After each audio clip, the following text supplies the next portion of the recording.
Halo teman-teman, salam sehat selalu untuk kita semua, salam sejahtera, dan semoga Anda bersama dengan keluarga baik-baik saja.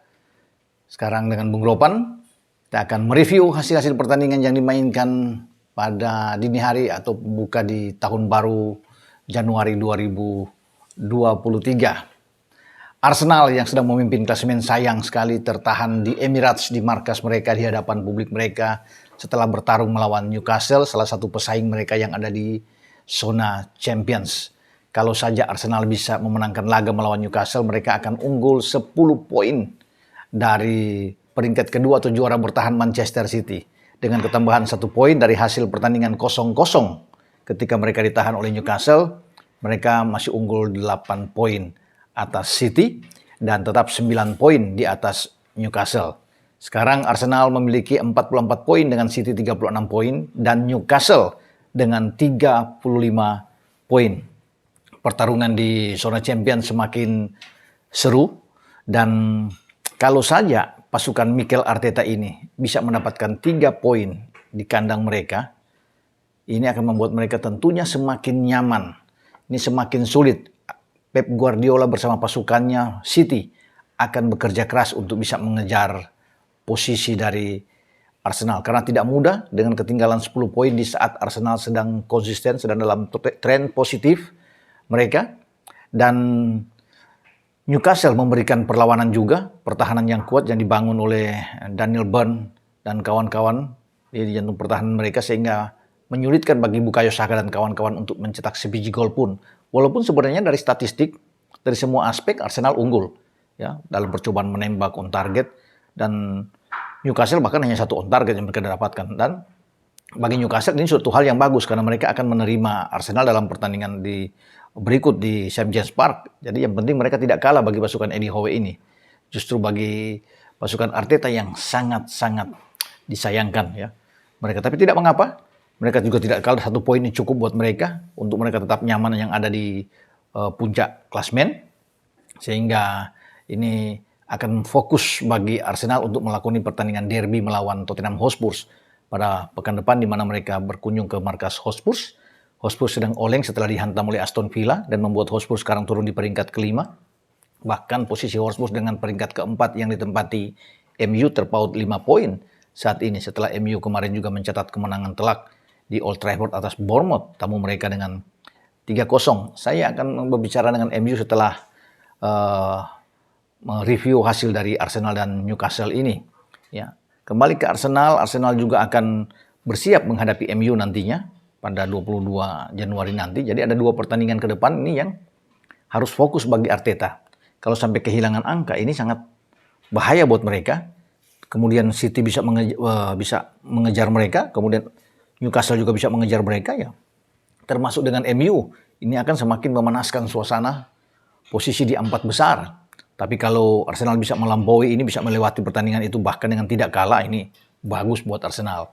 Apalagi kalau di Januari mereka tidak kalah dan mereka masih unggul dengan 8 atau 9 poin katakan atau bahkan 10 poin. Tentunya gelar juara semakin dekat ya bagi The Gunners. Oke, saya berpindah ke Fulham sekarang, sebelum ke MU belakangan Fulham. Ini tim yang tim dari London juga yang sedang merangsek maju sekarang di posisi ke-7. Poin mereka sama dengan Liverpool sekarang. Mereka menekan pasukan Jurgen Klopp. Kemenangan beruntun yang diraih oleh pasukan Marco Silva ini sejak di Boxing Day kemarin. Ya mereka melabrak Crystal Palace. Ini oke buat mereka kalau bisa dikatakan. Kemudian mereka juga menghajar Soton dan akhirnya ya kemarin ya waktu setempat itu atau dini hari, ya bagaimana Alexander Mitrovic memberikan 3 poin krusial penting bagi Fulham. Menang 1-0 dan membawa mereka di peringkat ke-7 saat ini untuk bisa bersaing di zona Eropa. Nah, bagi Fulham ini mereka terakhir kalah itu kalau nggak salah 13 November yang lalu dari MU 2-1. Kesininya mereka dapat 10 poin, 4 pertandingan terakhir sampai dengan Januari di 2023.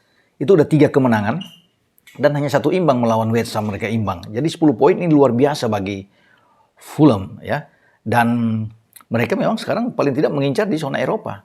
Mumpung sudah di peringkat ke-7. Ini kemenangan ke-8 bagi Fulham ya. Dalam 18 pertandingan, 4 imbang dan 6 seri nilai 28. sama seperti Liverpool juga, dan pasti harus berhati-hati bagi Liverpool.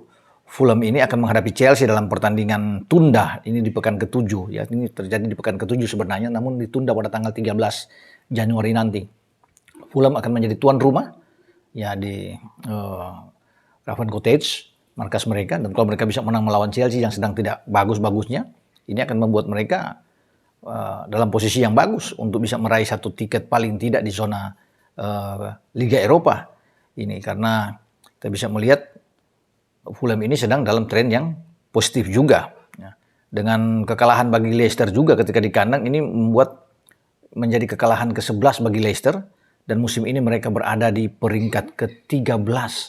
Ya, semakin jauh bagi pasukan Brendan Rodgers ini. Nah, yang harus dipikirkan juga dengan pergerakan ada kuda hitam lainnya. Ada Brighton yang pada dini hari juga mengalahkan tuan rumah Everton di Goodison Park dengan 4-1. Luar biasa, Brighton ini akan menjadi calon lawan bagi Liverpool nantinya pekan depan, dan ini mereka sudah mengirim sinyal terhadap Liverpool. Ancaman buat Liverpool, ketika tetangga Liverpool digebuk sama mereka dengan 4-1, bukan tidak mungkin Liverpool bisa tumbang ya saat bertandang ke markas Brighton, dan Brighton suka membuat kejutan ya. Brighton sekarang ada di peringkat ke-8 dalam 17 pertandingan, 8 menang, 3 imbang dan 6 kali kalah. Nilai 27, berarti hanya 1 poin di belakang Fulham, dan 1 poin juga termasuk di belakang Liverpool. Juga ada Brentford yang mengalahkan Liverpool kemarin dengan 3-1. Brentford juga ada di peringkat ke-9. Jadi ada 3 tim yang sedang bersaing menuju ke Liga Eropa. Itu Brentford, kemudian Brighton, dan Fulham. Di samping persaingan Spurs dan Liverpool untuk memburu peringkat ke-4 yang ditempati oleh MU. Oke, kita meninggalkan Fulham yang ke MU. MU punya posisi sama sekarang dengan Newcastle, sama-sama meraih 35 poin. Setelah Newcastle bermain imbang dengan Arsenal, MU menang. Nah, MU kalau bicara MU ini, ya mereka sudah meraih 3 clean sheet terakhir. Menang 3-0 lawan Forest, menang 1-0 di markas Wolves, dan sekarang 3-0 lagi di Old Trafford. Bagi Erik ten Hag ini bagus, ya, karena mereka terakhir kebobolan itu pada November lalu ketika menang melawan Fulham dengan 2-1. Tapi kesininya mereka bagus, kan dalam semua kompetisi dianggap oke lah 4 pertandingan terakhir. Burnley juga mereka kalahkan ya dengan 2-0 dalam piala lainnya ya. Ya itu. Jadi kita bisa melihat bagaimana pergerakan yang positif dari MU ini dengan 3 gol yang dibuat masing-masing oleh Casemiro, kemudian Luke Shaw dan Marcus Rashford. Nah, bagi Casemiro ini menjadi gol kedua pada musim ini dengan 2 assist. Setelah dari sebuah set piece di menit ke-23 Casemiro bisa membolkan gawang Bournemouth, dan ini tentunya disambut dengan gegap gempita oleh pendukung MU di Old Trafford. Dan sebelum digandakan ya di babak kedua dengan Luke Shaw yang menggiring bola dari daerah dia bekerja sama dengan Rashford, kemudian Rashford memberikan kepada Luke Shaw, dan Luke Shaw masuk jauh ya, memberikan juga ada pergantian umpan terhadap Garnacho, dan Garnacho tuh memberikan lagi balik ke dia, dan Luke Shaw yang bisa mencetak gol. Ya, ini gol pertama Luke Shaw pada musim ini bersama dengan MU. Rashford melengkapi kemenangan bagi MU itu dengan gol ke-7 dia pada musim ini. Ya.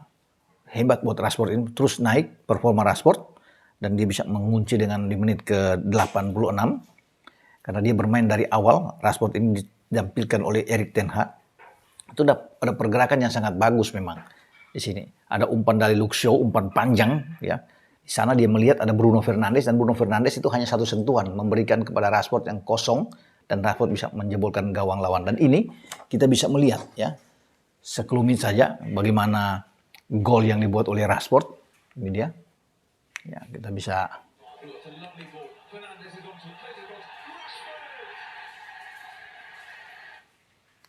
itulah gol dari Rashford yang sangat mudah. Ini gol ketiga yang dibuat MU pada pertandingan melawan Bournemouth. MU juga ini menjadi hal yang bagus karena nantinya MU ini harus bersiap dalam pertarungan derby Manchester menghadapi Manchester City nanti pada 14 Januari yang akan datang. Ini pertandingan penting setelah mereka digebuk habis di Etihad.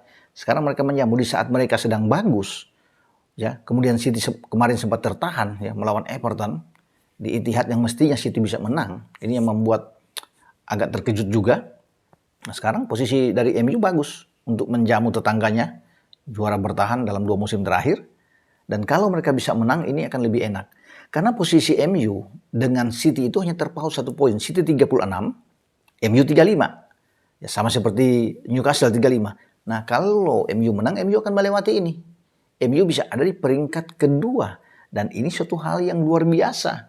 Ketika tidak ada yang memperkirakan, ya, dengan tadinya jarak begitu jauh, bahkan MU ada di luar zona Champions, sekarang mereka sudah ada di posisi keempat, tetapi posisi keempat dengan kemungkinan bisa melonjak ke posisi kedua. Jika mereka menang, pasti ada motivasi yang berlebihan. Karena 3 poin ini kan penting di Old Trafford, dukungan yang luar biasa dari supporter mereka. Dan dengan kondisi yang baik, ya, pasti ada motivasi yang luar biasa di kamar ganti yang akan dilakukan oleh Erik ten Hag terhadap Harry Maguire dan kawan-kawan. Dan ini kesempatan untuk pertama kali mereka menyalip tetangganya Manchester City untuk berada di peringkat kedua. Karena MU akan terlibat dalam laga yang berat juga. Selain menghadapi City, mereka harus bersiap untuk datang ke Arsenal, ke Emirates, ya, untuk melakoni laga yang sungguh berat pasti kalau bermain di Arsenal, karena mereka menjadi satu-satunya tim yang mengalahkan Arsenal musim ini dengan kekalahan Arsenal. Nah, pasti Arsenal akan termotivasi juga untuk membalas kekalahan di Old Trafford. Tapi kalau MU bisa menang melawan City dan mereka ada di peringkat kedua, tentunya MU akan berusaha untuk bisa menjegal juga Arsenal, ya, sehingga mereka bisa menekan Arsenal. Kalaupun mereka menang nantinya melawan Arsenal, wah, ini yang ditunggu-tunggu. Persaingan akan semakin ketat dan membuka harapan bagi MU dalam persaingan menuju gelar juara. Ya, bukan tidak mungkin, karena kan masih panjang, masih sampai pada bulan Mei akan datang. Makanya 2 pertandingan berat ini harus dilewati. Kalau 6 poin mereka dapatkan dari City dan juga dengan Arsenal, ini sungguh luar biasa. Dan itu memungkinkan menurut saya. Karena kan 3 pertandingan terakhir mereka lewati dengan clean sheet. Mereka sudah 7 gol ya. Kalau menang 3 lawan Forest, menang 1 lawan Wolves, menang 3 lagi ini, ya berarti memasukkan 7 tanpa kemasukan. Bagus juga. Kita akan tunggu nantinya bagaimana Arsenal akan menggebrak untuk terus bisa menyodok ke atas dan bahkan bisa menekan bagi Arsenal. Apalagi kalau Arsenal tergelincir melawan Spurs. Wah, ini yang ditunggu-tunggu. Kesempatan bagi MU untuk naik. Nah, semua masih terbuka. Oke, sampai di sini pembahasan saya dengan review hasil-hasil yang terjadi dan persaingan di zona Champions. Ya, di antara Arsenal, juga dengan City, dengan Newcastle, dengan MU, dan juga persaingan untuk bisa meraih 1 tempat atau 2 tempat di Liga Eropa, ya, karena yang saya katakan tadi ada Fulham yang sedang bagus, ada Brentford, ada Brighton, juga bagaimana Spurs ingin naik lagi ke zona Champions, dan pasti Liverpool juga ingin terus bisa naik, ya, membuka harapan untuk bisa masuk ke zona Champions walaupun ini terasa berat ya bagi Liverpool. Mereka harus bisa menang melawan Brighton. Kalau mereka kalah lagi lawan Brighton, semakin sulit, semakin terjal bagi pasukan Jurgen Klopp. Kita akan tunggu perkembangan ke depan. Oke, terima kasih untuk W88 yang sudah mendukung channel YouTube Bung Ropan. W88 adalah salah satu partner official dari Fulham dan juga dengan Argentina. Terima kasih juga buat Astra Credit Companies, ACC, Dabinter, dan Resto Deris. Ciao!